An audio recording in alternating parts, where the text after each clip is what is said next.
Sa ibang balita, isang lungsod ng Tacloban sa mga matinding hinagupit ng bagyong Yolanda noong 2013. Libo-libong mamamayan ang nasawi habang milyon-milyong pisong halaga ng mga ari-arian at pananim ang nawasak ng kalamidad. Matapos ang halos 2 taon, unti-unti nang nawawala ang mga bakas na iniwan ng bagyo. Ngunit hindi pa rin dinulot nitong bighati sa ating mga kababayan. May report si Rocky Ignacio.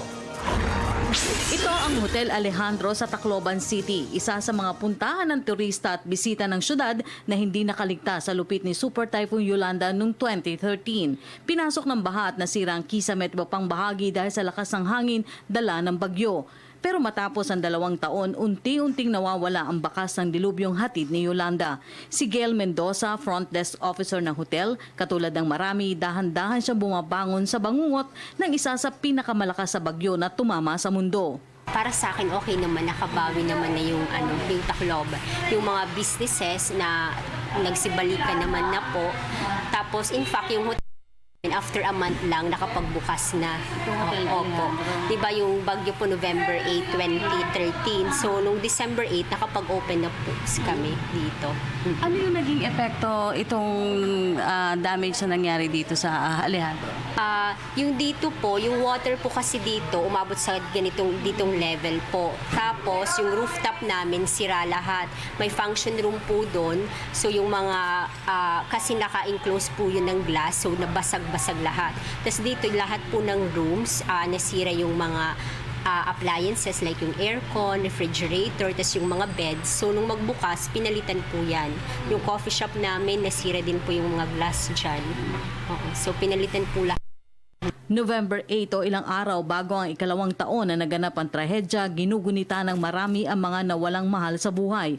Ang araw ng undas na tila isa sa mga pinakamalungkot na bahagi ng pag-aalala sa mga biktima ni Yolanda. Aminado si Gail na may mga kwento ng mga katatakutan sa syudad, pero katulad ni Gail maging ang PTV team, walang direktang karanasan ukol dito. So far, Mom, personally, wala naman akong na-experience dito sa area namin. Hindi ko lang alam sa ibang area, lalo na yung sa mga area na maraming namatay, like yung sa San Jose or yung mga coastal areas.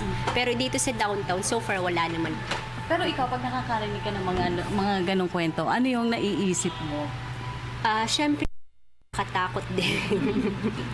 Sabi, yung iba nga ginagawang biro, sabi maglalabasan daw yung mga basa. Oo. Ano yung basa? Kasi di ba bumaha, so mga basa sila. So maglalabasan yung mga nabasa. Parang biro lang po dito. Pero sa halip na maging sentro ang umani nakakatakot na kwento, mas umiiral ang pagdaraos ng mga Halloween party na matagal na rin nakaugalian ng mga taga rito. Dito sa hotel po kasi every year po, practice na po yan ng may-ari na every October 31 may Halloween party po yung family ng owner dito. Tapos may buffet dinner po para sa mga guests kung gusto mag-avail. Yung last year, meron din yan. Tapos yan, every year, meron po Halloween.